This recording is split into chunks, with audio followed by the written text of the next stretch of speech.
Hey guys, Ange here from Ange's RCs. Just another review on the VRX Cobra Violence.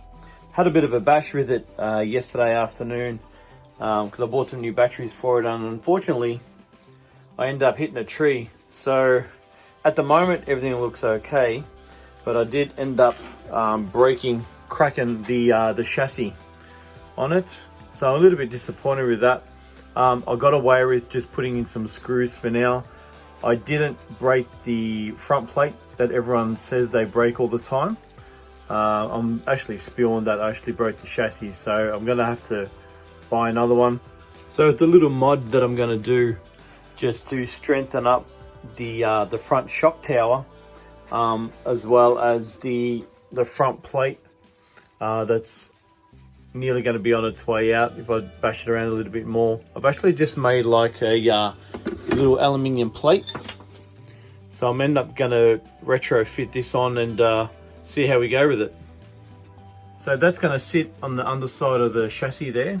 So all I have to do is I've got to screw that on. So it's a bit loose at the moment, so that's probably just going to end up being screwed in to about there and there from the underside with some flat bolts from underneath. I don't really care about drilling through this at the moment at this stage, because I am going to get a new chassis plate, and that's what it looks like underneath. It'll give me a little bit more strength on the front end of this car, because obviously that's where it takes all the impact from. So see how we go with it. Now with this stack that I had and I broke the chassis there, I was wondering how could it have happened, right?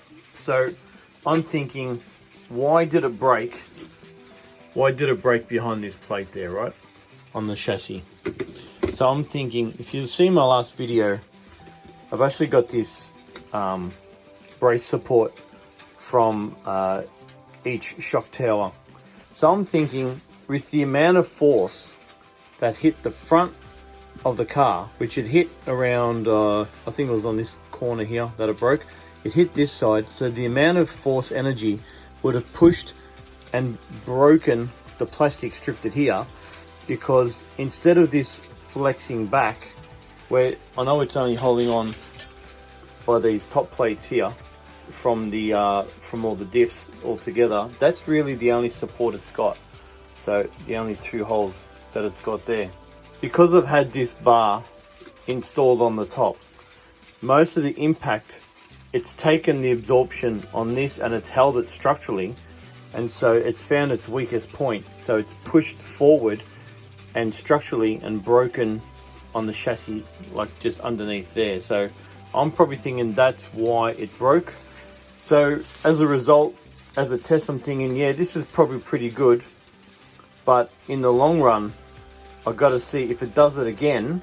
I'm probably going to get rid of this bar, because if I'm breaking another chassis, then I'm just going to get rid of this bar, because I'm not going to be spending mega bucks to buy carbon fiber chassis all the time. So there you go, guys. That's my mod for today, until I can buy some more parts. So yeah, see how we go on the next run. Enjoy your day, guys. Have a good one.